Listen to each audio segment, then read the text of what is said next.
So dear students, we are going to start second part of our chapter.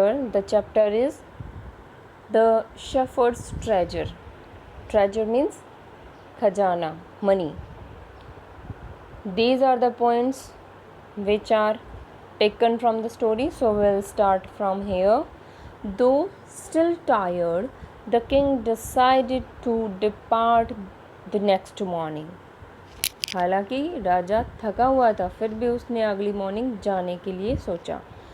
He said, "Many thanks for your kindness to the poor traveler. I have a long way to go. Permit me to leave." Shepherd को कहता है राजा कि मुझे बहुत दूर जाना है, मैं तुम्हारे इस दया के लिए मैं बहुत ही तुम्हारा धन्यवाद करता हूँ, अब मुझे जाने की आज्ञा दो. Permit me to leave.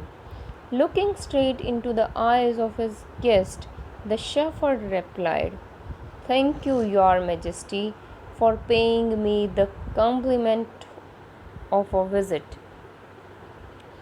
कहता है Your Majesty, किंग को कहते हैं कि राजा मुझे इस विज़िट देने के लिए, मेरे पास आने के लिए मैं बहुत ही थैंकफुल हूँ, मैं बहुत ही धन्यवाद अदा करता हूँ.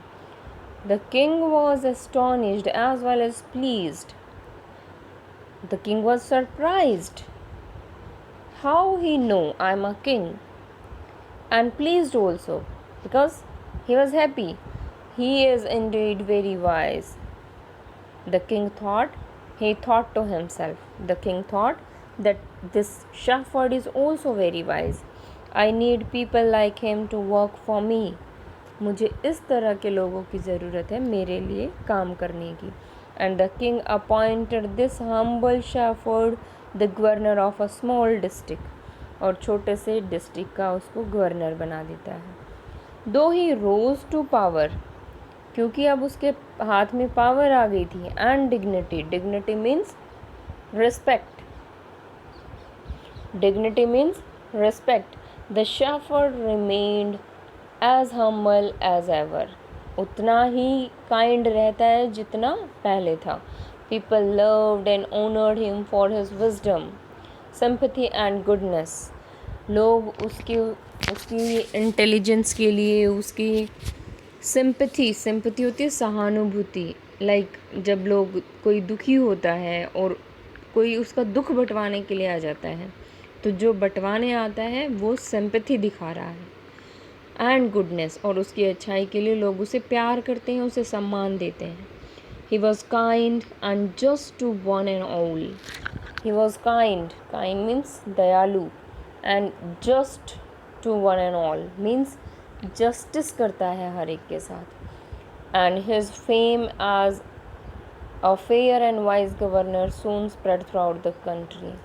और जल्दी ही वो पॉपुलर हो गया फेयर, जस्टिस करने वाला और बुद्धिमान गवर्नर के रूप में throughout the country. Now the governors of other provinces grew terribly jealous of him. अब जो दूसरे गवर्नर्स थे वो उससे जलने लगे. And begin to talk to the king against him. और राजा के कानों में उसके खिलाफ बातें भरने लगे. They said, he is very dishonest. वो बहुत ही डिसऑनेस्ट है, यानी कि वो बेईमानी करता है. And keeps for himself part of money that he collected as tax from people. वो कहते हैं लोगों से जो टैक्स वो लेता है उसमें से अपना हिस्सा बचा कर रखता है. Why did he always carry with him, they added an iron chest. Iron chest means an iron box. Always he carried an iron box, so people questioned it, why he always carry an iron box. Perhaps he carried in it the treasure that he secretly collected. दूसरे governor कहते हैं कि ये वो पैसा भी हो सकता है जो उसने कलेक्ट किया है. After all, they said mockingly, he was an ordinary shepherd and could behave no better. आखिर में तो वो क्या है, वो एक शेफर्ड है और अच्छा बिहेव नहीं कर सकता. At first the king did not pay attention to those reports. पहले तो किंग ने ध्यान नहीं दिया. But now, how long could he ignore these governors and their endless stories about this shepherd? लेकिन कितने दिन तक राजा उनकी बातों को इग्नोर करता और उनकी ना ख़त्म होने वाली स्टोरीज़ को इग्नोर करता. One thing was certain, एक चीज़ तो निश्चित थी. The king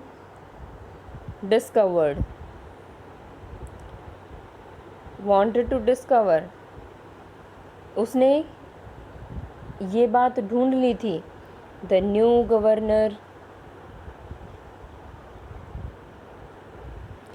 new governor did carry an iron chest with him all the time. और जो गवर्नर है वो हमेशा अपने साथ एक आयरन बॉक्स लेकर घूमता है. So one day the new governor was summoned to palace. Summoned means called. बुलाना. तो नए गवर्नर को महल में बुलाया गया.